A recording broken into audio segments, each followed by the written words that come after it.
ces paradoxes de la maternité, ils ont le potentiel de nous rendre fous, je crois, parfois. et, et ce qui est tellement difficile, je crois, dans cette période-là, c'est qu'on n'a pas accès à la plupart de nos stratégies d'adaptation. Et pire, on n'a pas accès à nos ressources, parfois. Souvent. Souvent.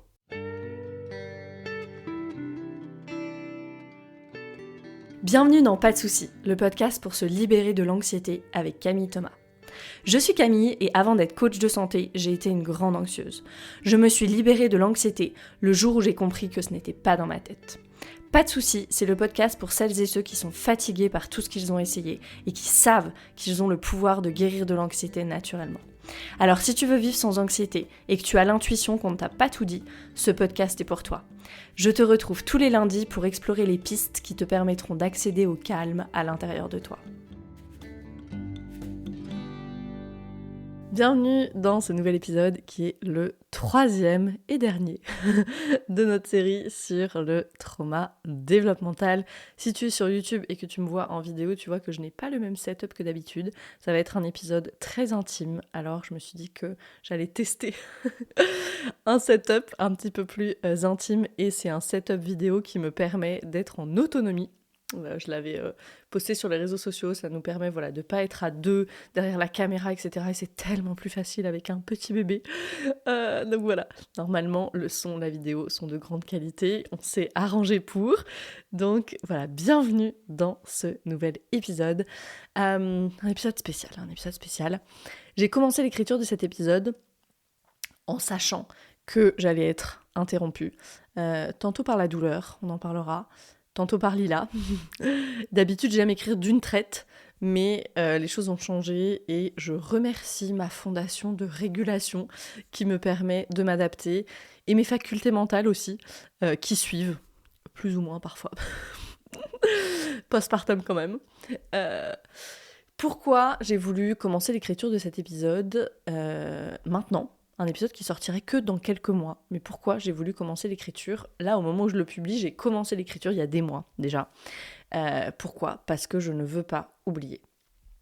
Tous les contenus qu'on trouve sur les réseaux, sur internet, dans les livres, sur la grossesse, sur le postpartum, sur l'accouchement, ont bien souvent été créés des mois après les faits. Et la mémoire humaine est ainsi faite. On reconsolide les faits. On sait que la mémoire n'est pas fiable. Et si tu veux aller plus loin là-dessus, je te renvoie à l'épisode 103 du podcast, si tu veux plonger dans le sujet de la mémoire. Donc, ces contenus sont altérés, souvent dans le sens de la relativisation et l'idéalisation aussi, un truc un peu bucolique de maintenant que je vois mon enfant en bonne santé et que j'ai retrouvé en grande partie l'usage normal de mon corps, voilà ce que j'ai vécu. Et je peux témoigner, à 6 semaines postpartum, que ces contenus sont faux, pour la majeure partie. Un avertissement, je l'ai dit, cet épisode, il va être éminemment personnel.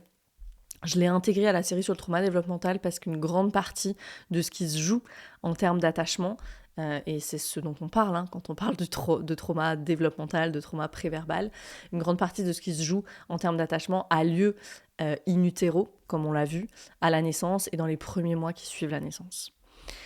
Cet épisode, il se veut être un témoignage et j'espère que des parents et surtout des mères le trouveront, alors qu'elles sont peut-être qu'elles sont dans cette période-là ou qu'elles l'ont traversée puis que ça a laissé des séquelles dans ce qu'on peut vivre comme les affres du postpartum. Et j'espère que ces mères, elles m'écouteront et qu'elles pourront se dire « je ne suis pas seule », qu'elles pourront se dire « je vais m'en sortir », qu'elles pourront se dire « tout passe ».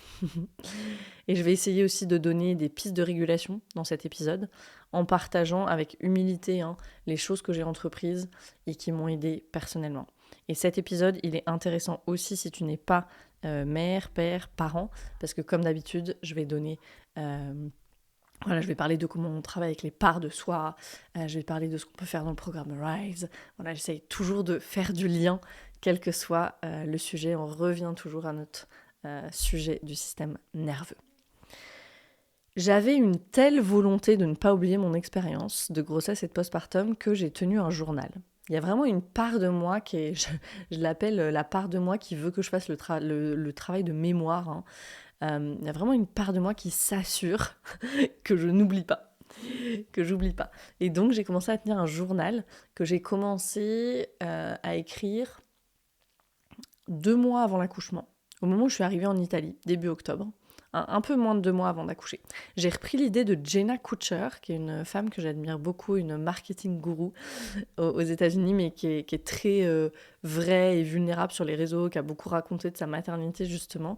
Et donc je lui ai piqué l'idée d'écrire à ma fille dans un journal qui fait déjà presque 30 pages à l'heure où je commence l'écriture de cet épisode, puis qui en fera beaucoup plus quand il sera publié.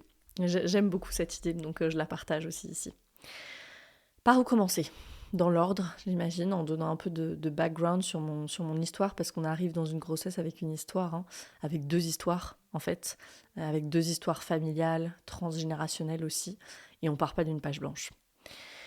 Et nous, c'est sûr, on partait pas d'une page blanche, puisque Lila, c'est le premier enfant qui est arrivé sur Terre, mais c'est pas le premier enfant qui s'est invité dans mon ventre. En novembre 2021, donc pile 3 ans avant la naissance de Lila, on apprenait que ma grossesse s'était arrêtée. C'était lors de l'examen des 3 mois. Et je me souviens de ce rendez-vous à la maternité. En fin de journée, il faisait déjà nuit. J'étais arrivée en courant parce que je trouvais pas la salle du rendez-vous. J'habitais encore en Slovénie à ce moment-là, donc tout était en slovène dans l'hôpital, je comprenais rien. Et je me souviens de ces quelques secondes qui m'ont paru une éternité. Ces quelques secondes que le médecin a passé à regarder l'écran, sans trouver le bébé, et puis cette phrase « Est-ce que ce bébé a déjà été vu ?» Les secondes qu'on suivit, et puis le verdict, c'est une fausse couche. Et ces quelques secondes, elles m'ont hantée pendant des mois, des années même, puisque j'ai attendu 2 ans avant de retomber enceinte. J'ai vraiment attendu de sentir à nouveau le désir d'enfant. On sait que le deuil n'a pas de timeline, et le mien, il a été long. Et je ris, alors je ris jaune, parce que les conseils non sollicités, c'est pas très agréable sur le moment. Mais je ris en pensant à ce que les femmes un peu plus âgées de la famille me disaient « Ah, t'es jeune, tu vas retomber enceinte tout de suite. Et si j'ai pas envie ? Et si mon corps, il est pas prêt ?» Et je me revois ce soir-là ensuite traverser le parking sous la pluie pour rejoindre la voiture et puis, voilà, incrédule, en larmes aussi, bien sûr, dire à Mathilde s'il n'y a plus de bébé.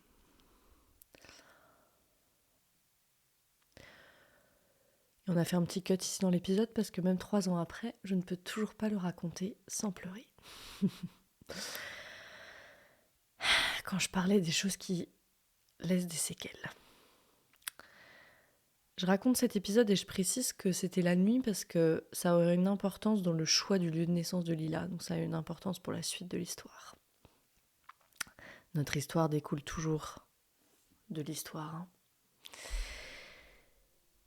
Ma grossesse, mes 4 voire 5 premiers mois de cette deuxième grossesse, ils ont été très marqués par mon histoire. Les 3 premiers mois, j'étais souvent dissociée. Je ne m'autorisais pas à laisser entrer la joie, ni même la réalité de cette grossesse. Il y avait vraiment quelque chose de l'ordre, c'est trop dangereux. Je ne pouvais pas traverser à nouveau ça. J'avais l'impression que j'allais mourir, si c'était le cas. Mon cerveau, il se préparait sans cesse à toutes les options. Et puis ensuite, une inquiétude en remplaçant une autre, parce que ici, dans le podcast, on connaît la théorie polyvagale et on sait que l'histoire suit l'état, comme dit Deb Dana, donc les histoires que nous raconte notre cerveau. Et du coup, les inquiétudes qu'on a, c'est des histoires qu'on se raconte, découlent de l'état du système nerveux dans lequel on est. Et donc, voilà, il y avait beaucoup d'énergie de survie dans ces premiers mois de grossesse pour moi. Une inquiétude en remplaçant une autre, jusqu'à l'examen des 5 mois. Alors au début, c'était vraiment est-ce que je vais perdre le bébé, etc. Et puis ensuite, c'était, j'avais sans cesse la possibilité d'une maladie en tête. Peut-être qu'il y a une malformation, peut-être qu'il y a quelque chose qui ne va pas, peut-être que je vais devoir faire un choix, garder l'enfant, interrompre la grossesse. Voilà, j'étais beaucoup en proie à ce type de pensée, jusqu'à l'examen des 5 mois. Où là c'est cet examen où il regarde toutes les parties du corps, le cœur, la tête, etc. Et puis là où, voilà, en regardant toutes les parties du corps, il y a eu ce verdict, on va dire, enfin, le médecin qui a dit tout va bien, le gynécologue. Et là, pour moi, ça a été vraiment un soulagement. J'ai senti vraiment un cap qui s'est passé à ce moment-là. Je pouvais à nouveau respirer, je pouvais penser à comment j'avais envie d'accueillir cet enfant. Et une chose était sûre, je voulais pas être dans la maison où on habitait en Slovénie. Le lieu, c'était très important pour moi. Cette maison, elle appartenait aux parents de Mathilde, de mon mari. Et donc j'étais chez moi sans être chez moi. Et ça faisait un moment que je m'y sentais plus bien dans cette maison. Et puis j'étais très inquiète d'être envahie, de ne pas pouvoir poser de limites, d'être envahie parce que dans cette maison, voilà, qui était la mienne mais sans être la mienne, c'est difficile. Comment dire à quelqu'un tu peux pas venir chez toi? C'est pas facile. Et puis le contexte autour de ça, c'est que Lila, c'est la première petite fille de la fratrie, chez Mathilde comme chez moi, donc c'est la première petite enfant pour les grands-parents. La mère de Mathilde, elle attendait voilà, d'avoir des petits-enfants depuis des années, donc c'est son histoire, et en même temps, je savais que tout tournerait autour d'elle dès qu'elle serait née, et c'était beaucoup pour moi. Enfin, c'était trop, en fait, c'était trop. Et j'avais peur que Mathilde réussisse pas à poser ses limites avec sa famille. Je partage ça parce que je sais que c'est quelque chose. C'est une expérience très commune, hein. Les belles familles, on n'est pas de la même façon avec sa famille qu'avec sa belle famille. Quand un enfant naît, c'est normal. Et j'avais peur de ne pas être soutenue là-dedans. Et ça faisait un moment que je voulais déménager de toute façon, de l'autre côté en Italie, parce qu'on habitait pas loin de l'Italie, ce qui était une bonne solution. Comme ça, on se déracinait pas complètement, on pouvait être proche de la famille, ça nous permettait aussi d'être soutenus, parce que je voulais pas être seule. Je sais qu'il faut un village pour élever un enfant, et ça mettait quand même un peu de distance géographique entre nous, puis ça me permettait vraiment d'affirmer, voilà, ça c'est chez moi. Donc on a déménagé 2 mois avant l'accouchement, ça a amené un peu de stress avec la recherche d'un appartement et tout ça, mais voilà, une fois que j'avais pris la décision ferme de partir, les choses elles ont été très fluides, on a trouvé rapidement un appartement dans lequel on se sent vraiment super bien. Une chose aussi qui me stressait et qui peut sembler complètement ridicule, puis je partage tout ça parce qu'il y a quelque chose de, voilà, même si on a une expertise sur ces sujets, et je dis pas que je suis une experte, je dis que j'ai une expertise sur ce sujet du système nerveux, de l'attachement, il y a ces choses qui peuvent sembler tellement ridicules, qui voilà, amènent un petit stress, puis on a besoin d'aller faire le travail de régulation en fait. Et moi, c'était le matériel, tout ce qui est matériel, parce que j'ai pas vraiment d'intelligence pratique, c'est pas des choses qui m'intéressent. Voilà, moi je suis pas celle qui va plier tous les petits bodys, faire comment on appelle ça, le nesting là, tout trier par couleur, machin, c'est pas moi du tout ça. J'étais complètement submergée par ça. Donc j'ai fait appel à une doula qui m'a fait une super liste, j'ai suivi la liste, et voilà. Et je raconte ça parce que c'est un de mes grands apprentissages de la grossesse et du postpartum, c'est d'apprendre à demander de l'aide. Apprendre à demander de l'aide, apprendre à activer mes ressources rapidement et apprendre à poser mes limites. Ça, c'était 3 énormes apprentissages que j'avais déjà commencé, mais où la maternité, ça m'a demandé de passer au niveau du dessus. Sur demander de l'aide, activer mes ressources et poser mes limites. Poser mes limites avec les autres et puis poser des limites avec moi-même aussi. Il m'a fallu beaucoup de négociations avec la part de moi, que j'appelle la part de moi workaholic, qui travaille tout le temps, pour être capable de dire parfois, là je suis fatiguée pendant la grossesse. Et c'est mon corps qui doit passer d'abord. Ça c'est pareil, j'ai dû passer le niveau 2 là-dessus. Et j'étais tout le temps tiraillée entre poursuivre ce que j'avais envie de faire dans le travail, parce que voilà, ça me passionne, c'est ma mission de vie, à plein de moments j'ai pas du tout l'impression de travailler, et ralentir. En vérité, j'ai peu ralenti parce que je me sentais bien dans l'ensemble, parce que j'avais la capacité. La chose la plus marquante en termes de santé et puis nouvelle pour moi, ça a été des insomnies. Des insomnies voilà, qui me fatiguaient pas plus que ça d'ailleurs. J'étais quand même en forme la journée, mais il y avait des nuits où je ne fermais pas l'œil. Et puis l'eczéma. L'eczéma qui est revenu, ça c'était pas facile à traverser parce que j'ai fait énormément de choses pour guérir de l'eczéma. Donc ça, c'était pas facile. Mais voilà, j'ai créé une toute nouvelle formation pour mon équipe d'Othéra pendant les nuits d'insomnie. J'ai créé toute une formation de coaching de santé.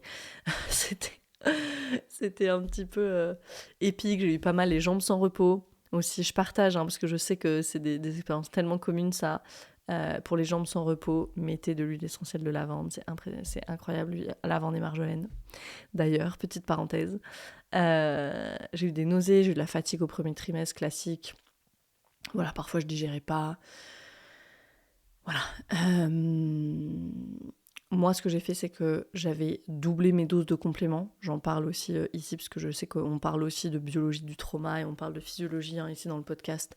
Donc ça a fait que j'ai pas vraiment eu d'envie de grossesse au niveau de l'alimentation ou tout ça. Je me sentais vraiment bien nourrie et je pense que ça a grandement contribué à ce que j'ai de l'énergie et à ce que, ensuite, en postpartum, mes facultés mentales soient encore là. Il y a plein de personnes qui m'ont dit « Ah, je sais pas comment tu fais pour mener des breathwork, continuer le podcast, etc. » Mais ma tête, elle suit, en fait. Ma tête, elle suit, et ce, malgré les grandes douleurs physiques dans le corps, je le raconterai, qui sont encore là, à l'heure où je fais ce podcast, malheureusement, où j'enregistre.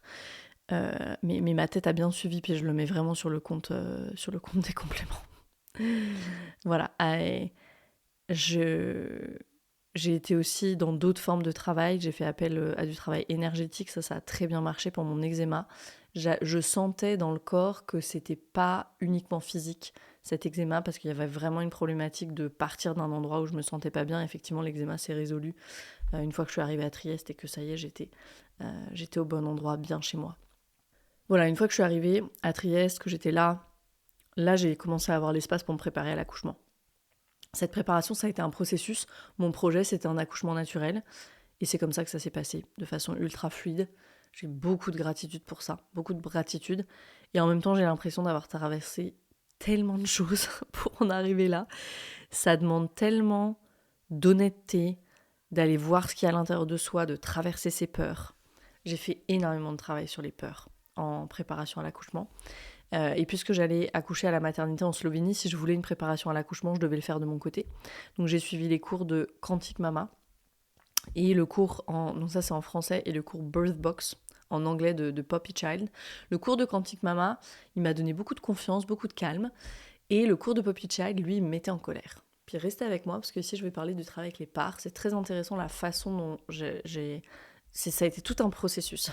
Parce que Poppy Child, dans son programme, elle propose des méditations et des courtes vidéos qui expliquent le projet de naissance, la douleur, etc.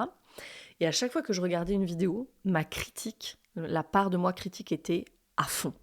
Je me disais, j'apprends rien, c'est trop basique. J'essayais de faire une méditation et puis sa voix, elle m'énervait. Je me disais, non mais moi je sais mieux, on doit travailler avec le subconscient, la méditation ça travaille uniquement avec l'esprit conscient, c'est inutile. Et puis j'ai arrêté au bout de 5 minutes. Et donc j'ai laissé de côté, mais j'y revenais quand même régulièrement, comme si une part de moi voulait pas abandonner cette formation, ce programme en ligne.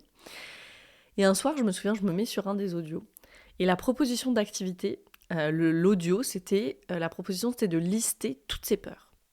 Et ma critique, à nouveau présente. À quoi ça va servir d'écrire ça? Il vaudrait mieux faire du psyché, etc. Et puis une autre part de moi qui me dit, non, cette fois, fais-le. Et j'ai fait l'activité. Et je me suis laissée ressentir. Et j'ai réalisé que j'avais tellement de peur. Et j'ai compris pourquoi j'évitais. Et j'ai compris pourquoi j'étais agacée à chaque fois que j'ouvrais le programme en ligne. Et j'ai listé toutes mes peurs. J'ai ressenti dans le corps. Et puis après, voilà, j'ai senti que c'était assez pour ce soir-là. J'ai vraiment juste écrit, ressenti quelques minutes et j'ai senti que c'était assez. Je suis allée me coucher et je me suis réveillée le lendemain matin, j'étais en nage. Mais trempée, mon pyjama était trempé. Et j'étais calme. D'un calme nouveau, en pensant à ce qui m'attendait avec l'accouchement. Je ne sais pas ce qui s'est passé pendant la nuit, mais les choses avaient bougé. Les choses avaient bougé. Le fait que je me sois laissée ressentir ça, puis que j'ai regardé ça en face, c'est pour ça que je parlais d'honnêteté tout à l'heure dans cette préparation, ça a fait bouger des choses au niveau physique. Et je vais souligner les points importants ici, qui sont des façons de travailler utiles ou des façons de travailler qu'il est bon d'avoir en tête quand on travaille avec le système nerveux et quand on travaille avec les parts de nous. Qu'est-ce que j'ai fait si je décortique? J'ai été attentive et j'ai écouté mes parts. J'ai pu identifier une part critique, j'ai pu identifier une part qui était agacée, et une part agacée qui protégeait, une part qui était terrorisée en fait. Derrière, il y avait la peur, derrière l'agacement. J'ai identifié une polarité, ce qu'on appelle une polarité à l'intérieur de moi. On appelle ça, en termes normaux, on va dire, on appelle ça un conflit intérieur. Okay, dans le travail avec les parts, on appelle ça une polarité, une tension entre deux parts. Il y a une part qui voulait ignorer le programme en ligne, et il y a une autre part, voilà, celle qui voulait ignorer le programme en ligne, elle travaillait avec la critique, parce qu'elle protégeait la peur derrière. Et il y avait une autre part de l'autre côté qui savait qu'il y avait quelque chose d'important pour moi là-dedans. Et donc, elles étaient en tension. Et puis, le soir où je me suis laissée ressentir, j'ai pu aussi dire, c'est assez pour ce soir. J'ai ressenti et j'ai senti que, ok, là, j'avais atteint ma capacité.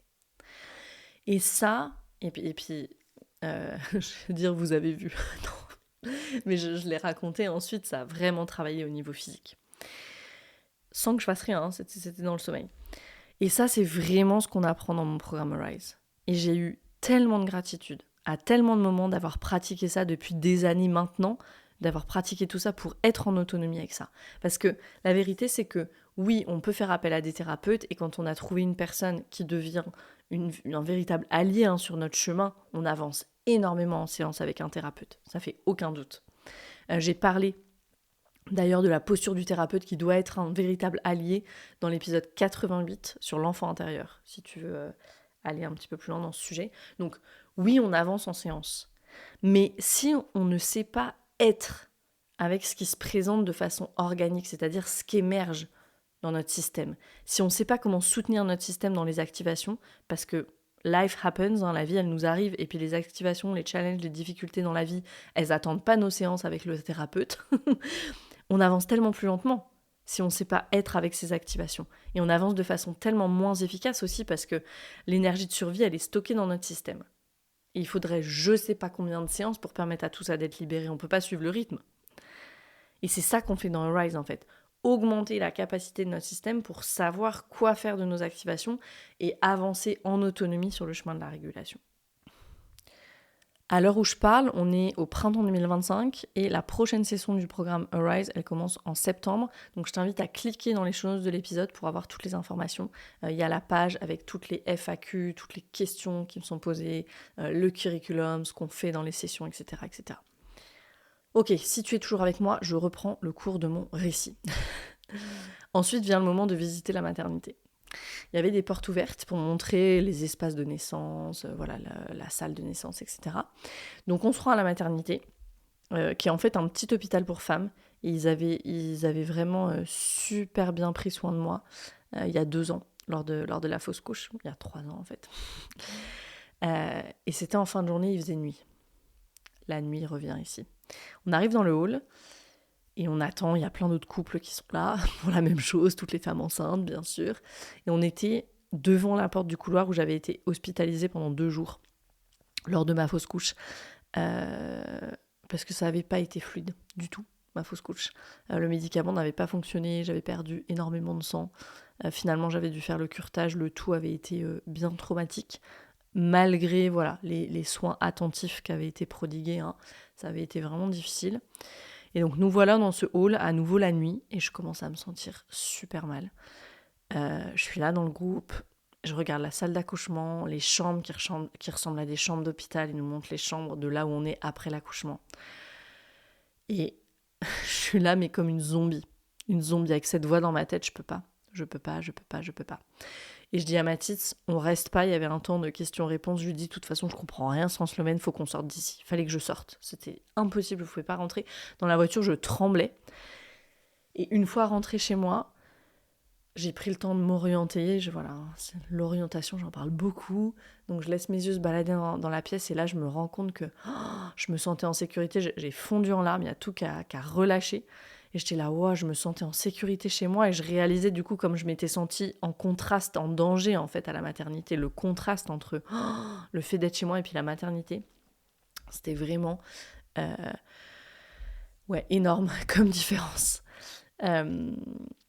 Et de façon rationnelle, il n'y avait aucune raison, mais la mémoire implicite, elle était à l'œuvre, là. J'étais jamais revenue en fait, depuis la fausse couche, j'étais jamais revenue la nuit dans ce lieu-là. Et j'ai fait une espèce de régression traumatique, et mon corps avait fait un voyage dans le passé en fait. Et donc ça, c'était à 2 semaines d'accoucher, et là, à 2 semaines d'accoucher, je rouvre toutes les options. J'étais même prête à accoucher à la maison, mais pas à la maternité. Alors que depuis le début, je m'étais dit, c'est ok, j'accouche à la maternité, c'est une petite maternité, je savais qu'ils prenaient soin, j'avais eu cette bonne expérience entre guillemets, lors de la fausse couche, mais en tout cas bonne expérience du personnel, du lieu, etc. Et là, je pouvais pas. Et finalement, il s'est avéré qu'il y avait l'option de la maison de naissance dans la maternité. Et c'est ce que j'ai choisi.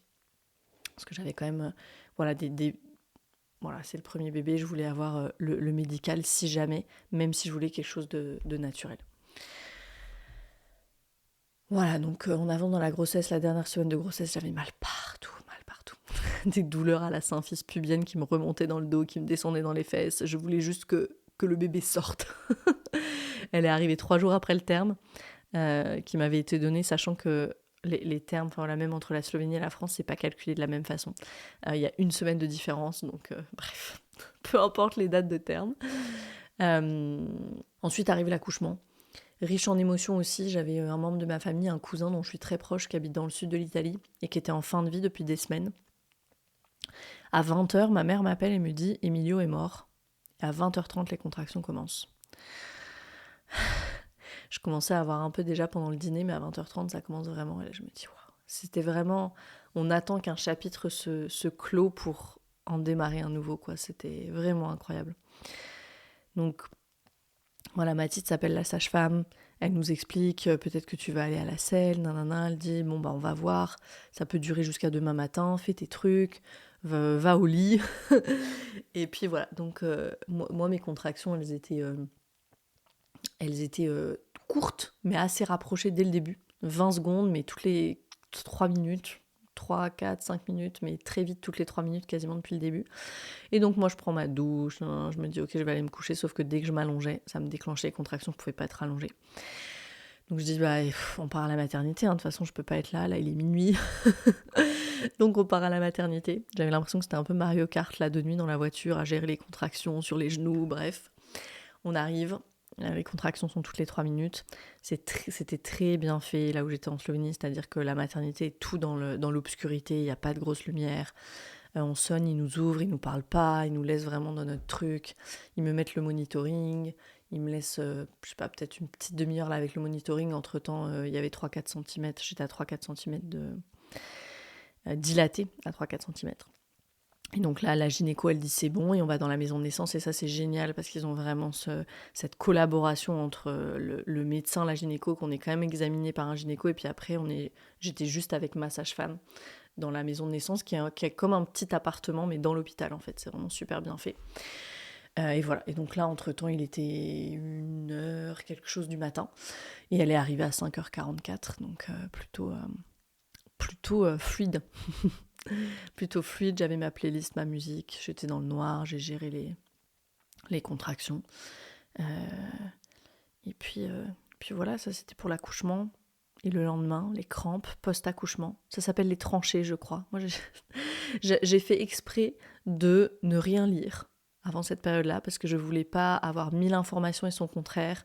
Je suis une personne...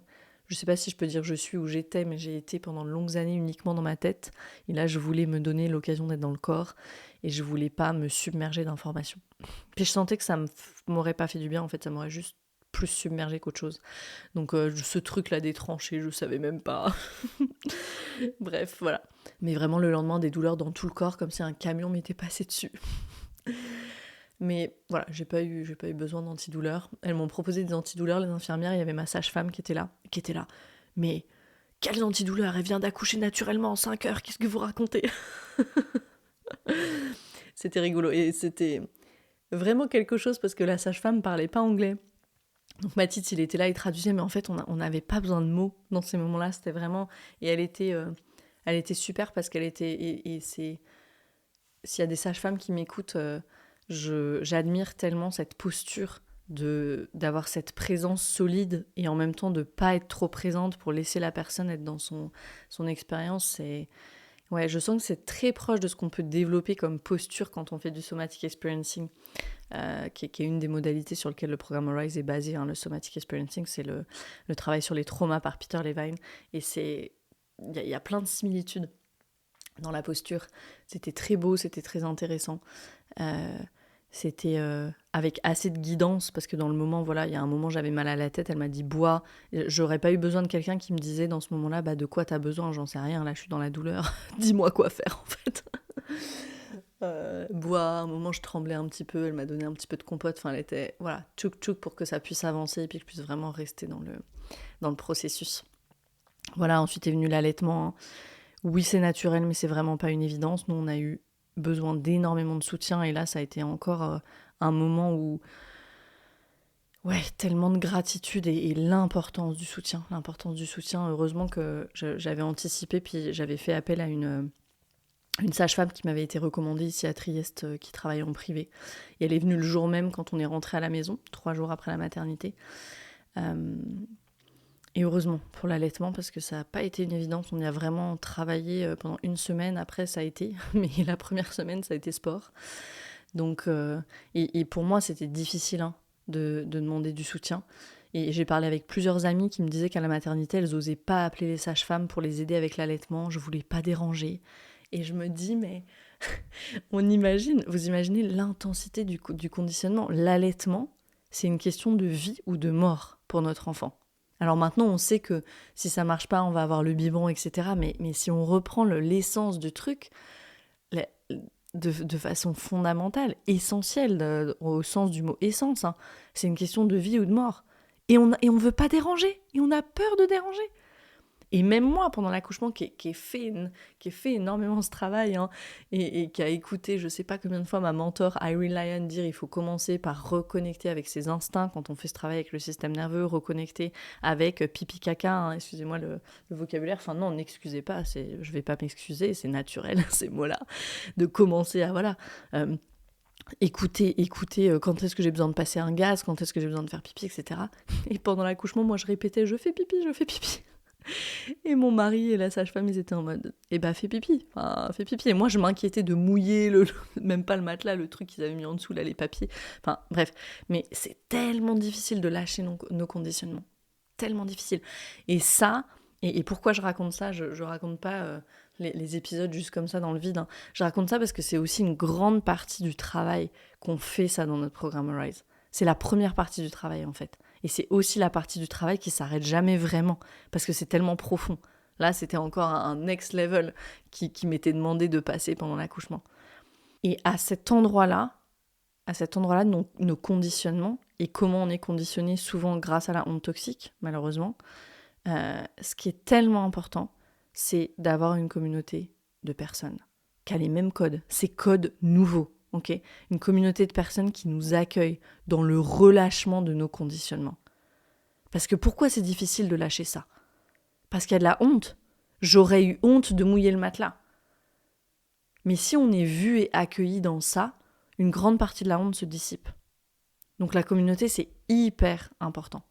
Voilà pourquoi Arise, c'est un programme de groupe et que pour moi, c'est un aspect fondamental, le groupe pour l'avancée de chacun et de chacune. Si tu veux aller plus loin sur le sujet de la honte et de la honte toxique en particulier, je te renvoie à l'épisode 66 du podcast. Je précise ici que j'ai repris l'épisode de l'écriture à presque 5 mois postpartum. On était à 6 semaines là jusque-là.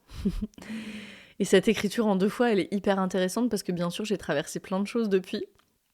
Et la part de moi qui veut que je fasse ce travail de mémoire, que j'oublie pas, elle est très satisfaite, que je sois à peu près régulière dans l'écriture de mon journal, même si parfois c'est bref, j'écris pas beaucoup, parce que le temps est devenu ultra précieux et que voilà, le soir je peux être bien fatiguée, mais j'écris au moins quelques lignes pour me souvenir, pour garder une trace.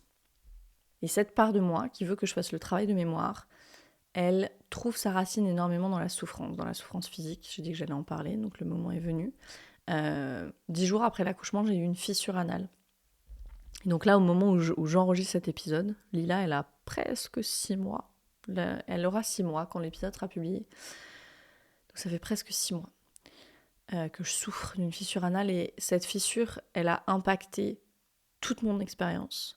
Et elle m'a fait aller à des endroits de moi que je ne connaissais pas. J'ai eu des crises où je traversais des douleurs, mais inimaginables, pendant des heures. Il y a les douleurs de l'accouchement, et les douleurs de l'accouchement, on a les bonnes hormones pour les accompagner.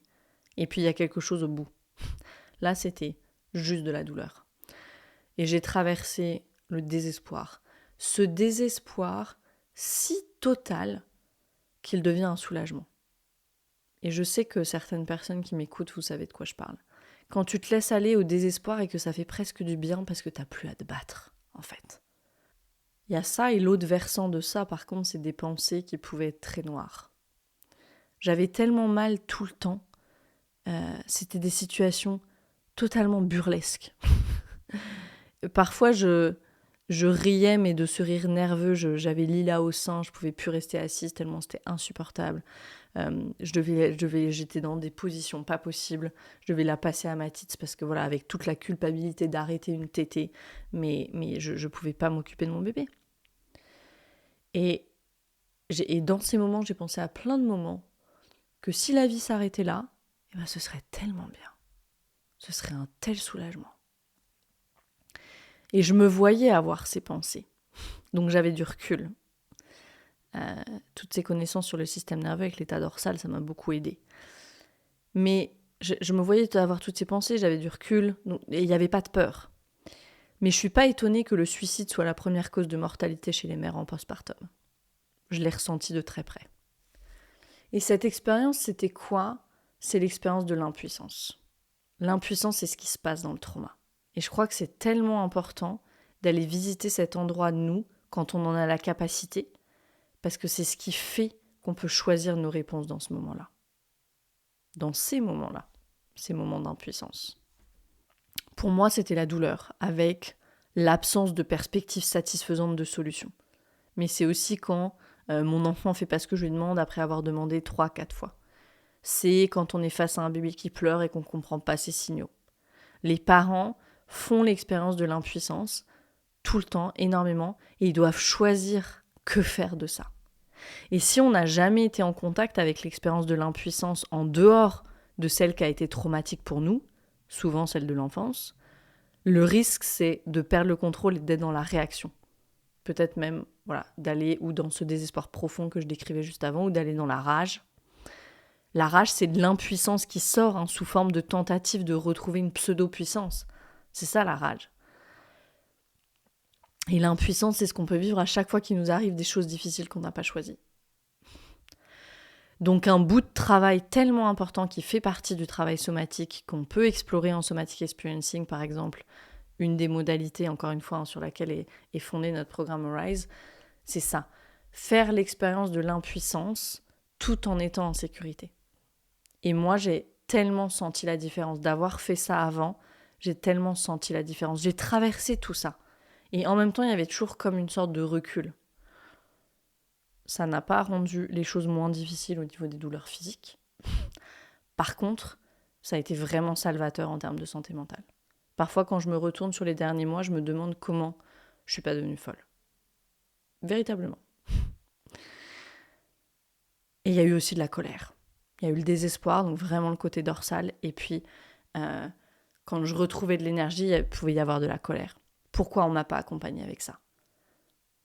Et donc, mon côté scientifique qui veut des choses précises, je suis allée voir les études scientifiques. Sur PubMed, je suis allée rechercher. C'est 43,9% des femmes qui ont des problèmes dans la région anale pendant et après la grossesse, hémorroïdes ou fissures. Pourquoi personne n'en parle ? Il y avait de la colère à cet endroit-là. J'ai vécu beaucoup de dissociation. Beaucoup de dissociation, c'est ma stratégie d'adaptation quand il y a trop de douleur. Quand il y a trop d'anxiété aussi.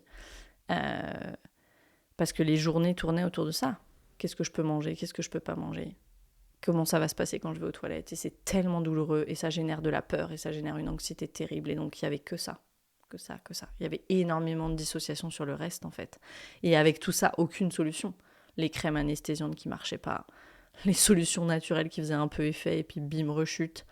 Et cette épée de Damoclès au-dessus de la tête en permanence. Si une seule fois quand je vais aux toilettes, ça se passe mal, ça va se rouvrir, je retourne au point de départ.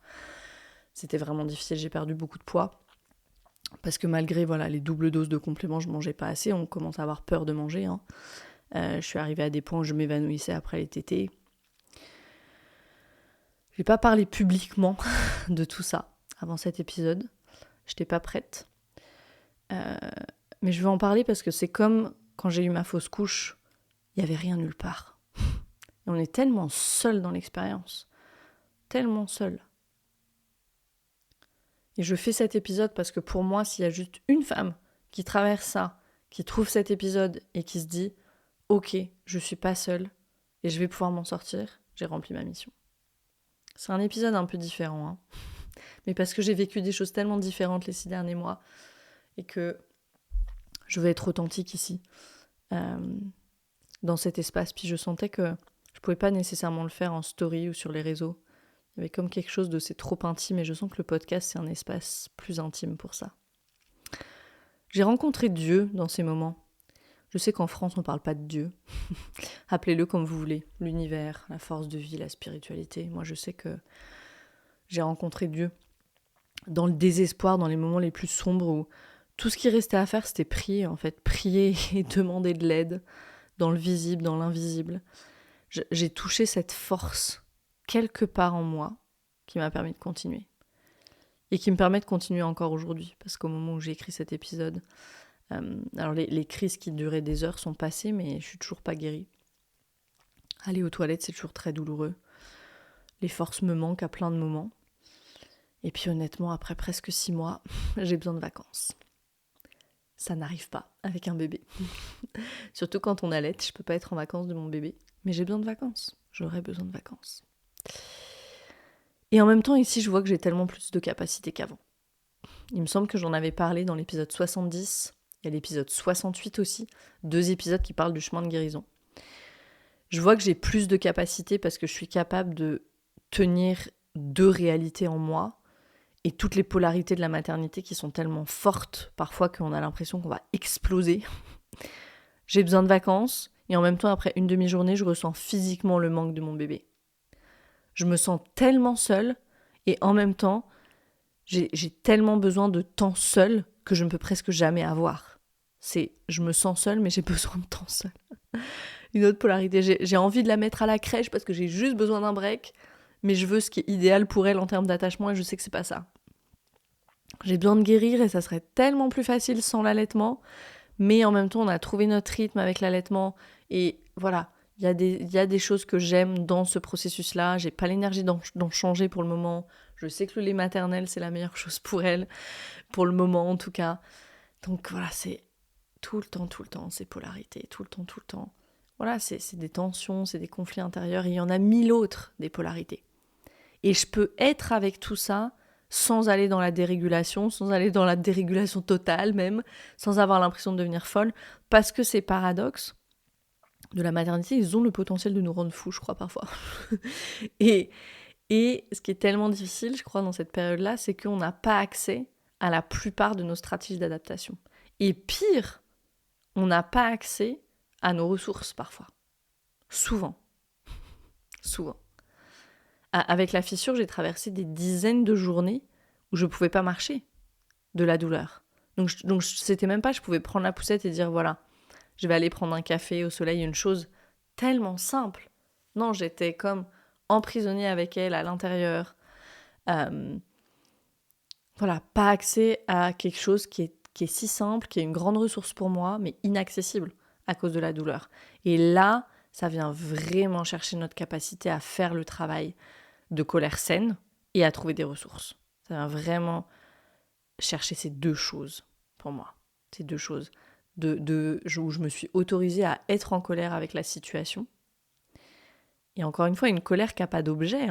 Je suis pas en colère contre mon mari, je suis pas en colère contre mon bébé, je suis juste en colère globalement de la situation, donc c'est moi et ma colère. Et c'est vraiment ce travail de colère saine qu'on fait dans le programme aussi, et cette capacité à trouver des ressources. Parce qu'il y a des ressources auxquelles je peux pas avoir accès, il faut que j'en trouve d'autres. Et là encore, tellement de gratitude d'avoir fait ce travail en amont, travail qui ne s'arrête jamais. Preuve en est avec cette épreuve que je traverse. C'est la première chose qu'on fait dans Arise. Trouver nos ressources. Enfin, c'est pas trouver nos ressources, c'est identifier nos ressources puis développer notre capacité à en identifier davantage et à continuer à en identifier où qu'on soit, quel que soit le moment vide qu'on traverse. Et donc ça, j'ai eu l'occasion de le faire et de le refaire et de l'approfondir. Et grande gratitude pour ça. Grande gratitude pour ça. J'ai déjà beaucoup parlé. Je vais résumer avec 6 apprentissages cette expérience de grossesse, d'accouchement, de postpartum. Jusqu'ici, 6 apprentissages en lien avec le système nerveux.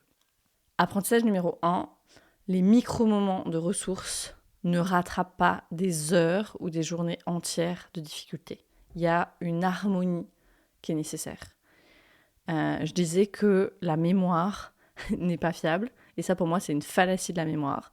Ça fait partie de cette idéalisation, hein, de dire que les micro-moments de magie qui existent, qui sont là absolument et qui sont forts et qui sont tellement beaux, mais de dire que ces micro-moments rattrapent tout le reste. Non. Oui, ça, on peut le dire peut-être 1 an après, 2 ans après. C'est pour ça que je dis que quasiment tous les contenus sur le postpartum, pour moi, sont faux. Non. Il y a une amie qui a accouché 2 semaines après moi, donc on a créé notre petit espace sur WhatsApp où on se confie, puis elle me disait « J'aime pas grand-chose de l'expérience d'être mère, voire rien en ce moment, et je culpabilise. » Et en même temps, voilà, avoir une fissure anale qui te prend tout en termes d'énergie, tellement il y a de douleur. Elle, son expérience d'être avec un bébé qui pleure tout le temps, d'aller chez des amis, et puis en fait de passer la plupart du dîner dans la chambre avec un bébé qui pleure. Une autre personne que je connais qui a eu des douleurs au coccyx pendant 2 ans à pas pouvoir s'asseoir après la maternité. Non, tous ces moments sont des moments, pardon my French, de merde. Je le dis sur le podcast. On pourrait mettre le bip à la place des gros mots. Non, mais et c'est important de le reconnaître. Pourquoi ? Pour pouvoir être très intentionnel justement dans l'activation de nos ressources et d'être très, très intentionnel et conscient de je dois activer des ressources très très très souvent, tout le temps. Parce que ce sera peut-être pas un équilibre, mais au moins ça va créer une harmonie. Apprentissage numéro 2, j'ai appris la véritable compassion. Il y a une part de moi qui a appris une grande leçon avec cette épreuve, et c'est la part de moi qui veut que j'avance, et qui veut que les autres avancent aussi sur leur chemin de guérison. Et cette part de moi, elle peut manquer de compassion parfois. Et c'est une part qui s'est tellement adoucie depuis cette épreuve que j'ai traversée. Et je me le disais la dernière fois, je voyais un homme aveugle dans la rue, et je me disais, je vois cet homme aveugle, mais je vois beaucoup plus loin que juste cet homme aveugle avec son chien. Maintenant, c'est comme si je peux voir ses difficultés, je peux voir les coulisses. Qu'est-ce qu'il a dû faire ce matin pour être capable de sortir ? S'occuper de lui sans rien voir, se préparer sans rien voir. Donc avoir toutes les choses au bon endroit, nourrir son chien, peut-être exprimer sa frustration, sa colère de devoir vivre comme ça. Cet homme, c'est un héros en fait.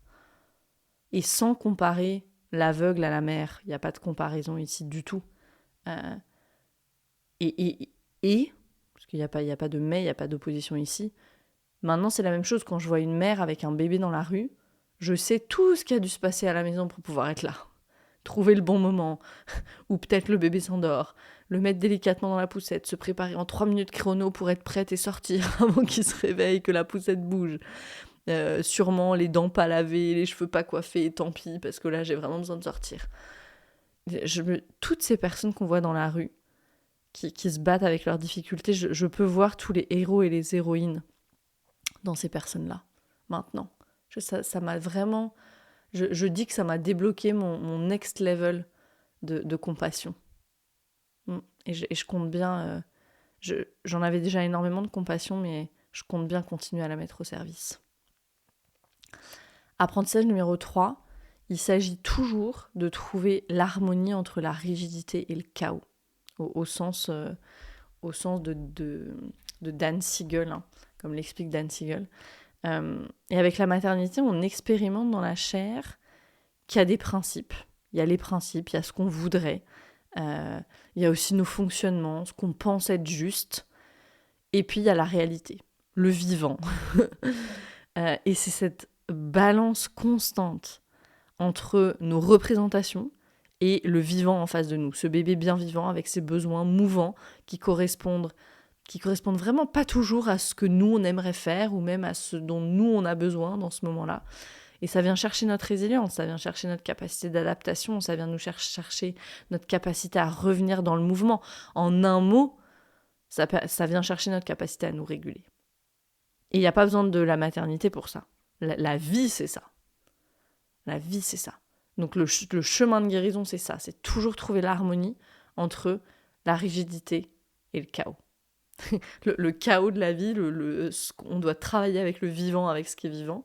Et puis, la rigidité peut-être parfois de nos principes ou j'avais prévu que ça se passe comme ça, hein, même sans parler de principes et de représentation.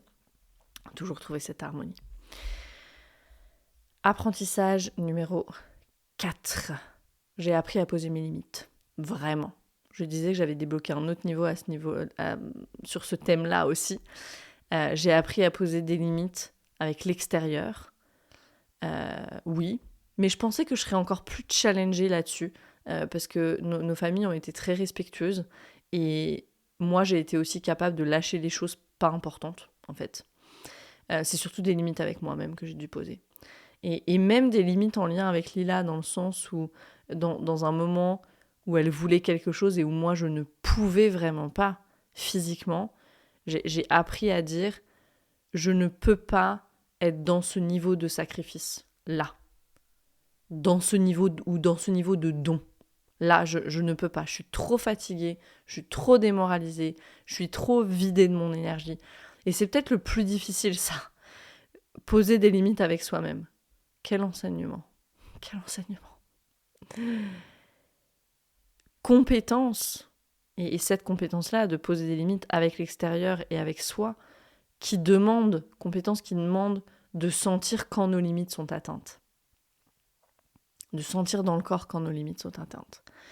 Et souvent, ça, c'est un travail qu'on ne s'est pas donné l'occasion de faire, ou c'est un travail qui, pour moi, souvent est mal fait, parce qu'on fait... comment l'expliquer de façon très rapide? On ne sépare pas les deux temps des limites. C'est-à-dire qu'on fait le travail sur les limites, mais on est tout de suite dans le travail d'aller poser des limites. Mais avant ça, c'est d'aller les sentir dans le corps. Sinon, on ne peut pas aller les poser avec paix et assurance. Et du coup, bien sûr, elles sont mal reçues à l'extérieur. Il y a un module complet dans notre programme Arise pour ça. Parce que quand il y a eu trauma, c'est vraiment pas une évidence. Le fait d'avoir des limites et le fait de les sentir encore moins. Apprentissage numéro 5. J'ai appris à demander de l'aide et à recevoir du soutien comme jamais auparavant. Et ça, c'est extraordinaire parce que n'avoir besoin de personne, c'était une de mes plus grandes stratégies d'adaptation. Mais aujourd'hui, quand je fais de la place et que je me connecte à ce que j'ai appelé ma mama naturelle en séance de somatic experiencing, il y a cette sagesse qui émerge. Une sagesse profonde qui sait que je ne peux pas donner autant si j'apprends pas à recevoir. Qui sait que c'est pas durable, que je vais exploser en plein vol, sinon. Et c'est incroyable comme cette stratégie d'adaptation elle a fondu en fait. Ces parts protectrices de moi, elles se sont adoucies toutes seules dans cette expérience dans cette expérience de la maternité, jusqu'à apprécier de recevoir. Mais pourquoi ça a pu se faire de façon si organique et naturelle? Parce que le travail, il avait commencé avant, en faisant des pratiques somatiques de soutien. Et voilà, apprendre à ressentir dans le corps aussi qu'est-ce que c'est que d'être soutenu. Tout ce travail, il avait commencé bien, bien avant. Et je l'ai réalisé, il a comme pris cher, C-H-A-I-R, il n'a pas pris cher, il s'est incarné dans la chair, je vais le dire comme ça, lors d'une séance de somatic experiencing que j'ai fait il y a quelques semaines, où vraiment il y a eu tout ça qui est ressorti, j'ai pris le temps de sentir ça, puis les choses ont juste découlé du corps, quoi. Cette sagesse, ça y est, elle était incarnée, ça y est. Jusqu'ici, elle était plutôt dans la tête, et du coup, voilà, j'arrivais à me laisser soutenir, mais bon, j'étais quand même beaucoup plus confortable quand c'est moi qui faisais et puis que j'avais pas besoin des autres, parce que ça a été ma stratégie d'adaptation, puis ce qui m'a gardé fonctionnel pendant 30 ans. Mais là, il y a de l'appréciation aussi dans le fait d'être soutenu. Encore, il y a quelques jours, on est revenu de Bruxelles, j'ai voyagé avec ma sœur sur le voyage du retour. Il y a une personne derrière nous dans l'avion, un monsieur qui a dit « Ah, vous voulez que je vous prenne la poussette ?» Puis lui, il était déjà pas mal chargé, mais bon, nous aussi. Et je lui ai dit « Vous savez quoi, je vais accepter votre soutien. » Et ça a été naturel, c'est le premier truc qui m'est venu. Avant, jamais, ça aurait pas été possible. Et c'est incroyable de voir comme le soutien arrive quand on est prêt à le recevoir aussi. Je dis, depuis que je suis ici à Trieste, je reçois du soutien partout. C'est vraiment, il n'y a pas un instant où je me sens pas soutenue, où je me sens pas seule. Voilà, je crois qu'il y a beaucoup de... Quand on est au bon endroit, ça fait ça. Et puis quand on a fait ce chemin de pouvoir accepter le soutien. Et je m'appesantis un peu là-dessus parce que je sais que c'est vraiment pas évident. Et il peut y avoir tellement de peur à cet endroit-là, parce que il y a comme un peu de vulnérabilité dans accepter du soutien. C'est de dire oui, dans ce moment-là, je ne peux pas. Donc peut-être comme un aveu de faiblesse, enfin moi je le prenais comme ça avant, mais et c'est pas ça. Et c'est pas ça. Je peux être la personne la plus forte du monde et puis parfois j'ai besoin de soutien. Mais ça, je dois vraiment le ressentir dans le corps. Mm, mm. Et c'est ces deux éléments essentiels, hein. Il y en a trois: la sécurité, le temps, le fait d'avoir le temps, et puis le soutien sur ce chemin de guérison. Des choses qu'on se répète aussi beaucoup dans Arise, et puis des concepts qui sont au cœur de ce qu'on fait ensemble. Apprentissage numéro 6. J'ai appris à pouvoir faire l'expérience de l'impuissance tout en restant en sécurité. Et ça, c'est énorme. Et c'est peut-être un des aboutissements ultimes du travail avec le trauma. L'aboutissement ultime. Un des aboutissements ultimes. Parce que c'est l'impuissance qui nous fait nous mettre en colère, qui nous fait réagir d'une façon qu'on regrette après. C'est la peur de l'impuissance qui fait qu'on a toutes ces parts protectrices qui sont là, aux aguets, et qui nous font adopter des comportements extrêmes que souvent on n'aime pas. Et c'est pour ça qu'on s'engage dans des programmes ou en thérapie pour aller les changer. Quand on peut faire l'expérience de l'impuissance et reconnecter à son souffle, retrouver de l'espace là-dedans et revenir rapidement vers ses ressources, c'est un sacré bout de chemin qui a été parcouru. Un sacré bout de chemin. Bref. Non, c'était pas bref et ça ne peut pas être bref. Ça pourrait durer encore des heures, mais on va s'arrêter là. Je suis devenue le monde de quelqu'un d'autre. Et c'est vertigineux, parce qu'il est vaste le monde. Hein. Parfois j'ai cette pensée, je suis son monde, là pour le moment en tout cas. Et cet épisode de podcast, c'est un tout petit bout de ce que j'ai appris. Et j'espère que les liens que j'ai faits avec le système nerveux te parleront, te donneront des pistes. Personnellement, j'ai fait du lien à tellement de moments dans cette traversée et dans cette épreuve aussi, hein, je peux vraiment l'appeler une épreuve. J'ai fait du lien à tellement de moments avec mon chemin de régulation, mon chemin vers la régulation, avec ce qu'on fait dans Arise. J'ai ressenti de la gratitude à tellement de moments pour mes apprentissages, pour mes compétences, parce que encore une fois, c'est des compétences qui s'acquérissent. Hein. Et j'ai pensé à plein de moments aussi avec enthousiasme aux personnes qui suivent le programme en me disant « Waouh, mais quelle solidité ça donne dans la vie de faire ce travail, de faire ce travail ». Moi, ma traversée en ce moment, c'est la maternité, avec des épreuves, avec une souffrance auquel je ne m'attendais pas. J'ai l'humilité de le dire, des épreuves et une souffrance, vraiment, je ne m'attendais pas à tout ça. On est comme un peu informé ou prévenu, mais ouais, tant qu'on ne le vit pas, je ne m'attendais pas à cette intensité de la fissure qui est venue avec la fissure. Et puis pour d'autres, pour moi c'est ça, cette traversée en ce moment. Pour d'autres, pour toi qui m'écoutes, t'as eu ou tu as d'autres traversées. Et quelle que soit cette traversée, pouvoir revenir dans la régulation et retrouver la sécurité, c'est le cadeau le plus précieux. Et donc c'est l'apprentissage le plus important qu'on puisse faire. Je pense à cette phrase de Christiane Singer en terminant cet épisode. Tout homme a en lui l'histoire entière de l'humanité. Tout homme a en lui l'histoire entière de l'humanité. C'est exactement ça. C'est ça. Notre expérience, elle est unique et elle est universelle en même temps. On a tous et toutes des traversées différentes et en même temps, on a tous et toutes des traversées. On traverse la peur, l'impuissance, la souffrance. Qui n'a jamais traversé de souffrance physique dans sa vie? Personne. Qui n'a jamais fait d'expérience d'impuissance? Personne. Qui n'a jamais eu peur? Personne. Tout homme a en lui l'histoire entière de l'humanité. Et c'est pour ça que ce podcast résonne en toi. Et que même si mes partages, ils sont souvent personnels, je sais qu'ils trouvent des échos chez vous. Vous me le dites, vous m'envoyez des messages. Donc, à nouveau, merci. Merci d'être ici. Si tu es mère, si tu es père, parent, il y a plein de façons de parenter.